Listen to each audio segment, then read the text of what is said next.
Hey und herzlich willkommen bei Heilig TV. Mein Name ist Dominik und schön, dass du wieder eingeschaltet hast. Ja, hier geht es wieder rund ums Thema Haartransformation. In dem Fall ist Philipp bei mir. Herzlich willkommen, moin, Philipp. hi. Ja, erzähl doch mal ganz kurz den Zuschauern, dass du Philipp heißt, wissen die bereits jetzt. Ja. Wie alt bist du, wo kommst du her und was waren die Beweggründe? Genau, ich bin Philipp, 29, aus der Nähe von Frankfurt am Main und ich bin jetzt erst nach Hamburg gezogen und ja, will ins Berufsleben starten und habe Bock auf eine neue Frise dazu. Neue Frise. Irgendwas Passendes, ja. Perfekt. Du hast mich ja eben schon mal kurz informiert, dass du während deines Studiums eigentlich nur noch mit Mütze verbracht hast, also Ja. die Studienzeit, und dass die Leute sich gar nicht mehr ohne Mütze gekannt haben. Und ja, das wollen wir heute, wie gesagt, ändern. Du kriegst heute wieder volles Haar. Wir lassen uns einfach mal überraschen, was die Janet sich ausgedacht hat für dich.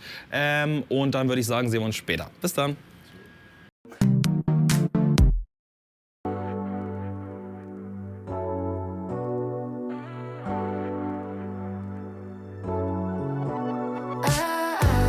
Got me upside down, spinning around you. Wanna taste the clouds, dance with the moon.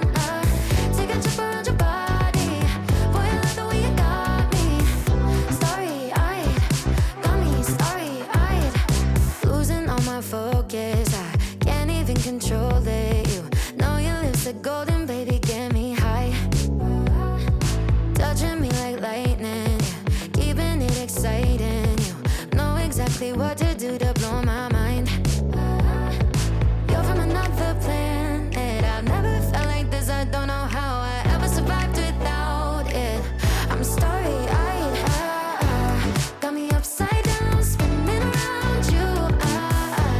Wanna taste the clouds, dance with the moon. Take a trip around your body. Boy, I love the way you got me. Starry-eyed, got me starry-eyed.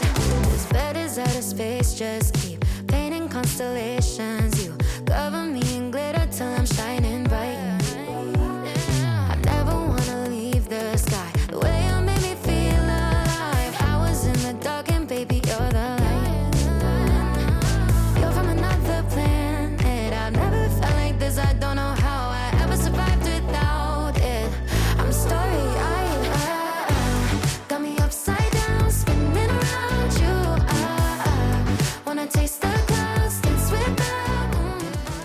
Ja, normalerweise erzähle ich immer in 2 Stunden zum neuen Hey New Me. Ich glaube, es war gerade eine Stunde. Ja, es ging richtig schnell. Aber dafür, holla die Waldfee. Siehst mega stark aus, Philipp. Danke, Ja, wie fühlst du dich? Das ist das Wichtigste. Ja, ist krass. Es ist auf jeden Fall ein ganz anderes Gefühl. 5 Jahre keine Haare, jetzt auf einmal einen vollen Haarschopf. Ich bin gespannt. Die nächsten Wochen werden spannend. Ich will auf jeden Fall viel ausprobieren und so. Ja, normal muss man Doch, auch. Ne? Erstmal Spiegeläffchen spielen, zu Hause im Bad ein bisschen rumexperimentieren, Ja, machen voll. und tun. Aber sie ist wirklich sehr, sehr, sehr Cool. nice aus. Auf Danke. jeden Fall. Ne? Danke auch an das Team nochmal. Und Ja, sehr gerne. Ne? Auch vielen Dank an Janet, die hat ja Ja, die Transformation danke. gemacht. Und ja, wenn ihr natürlich unsere anderen Transformationen noch nicht gesehen habt, dann checkt sie auf jeden Fall ebenfalls mal ab. Ich lasse mal direkt was einblenden. Und wir wünschen von dieser Stelle ein schönes Wochenende. Bis dann, ciao, euer Dominik und Philipp.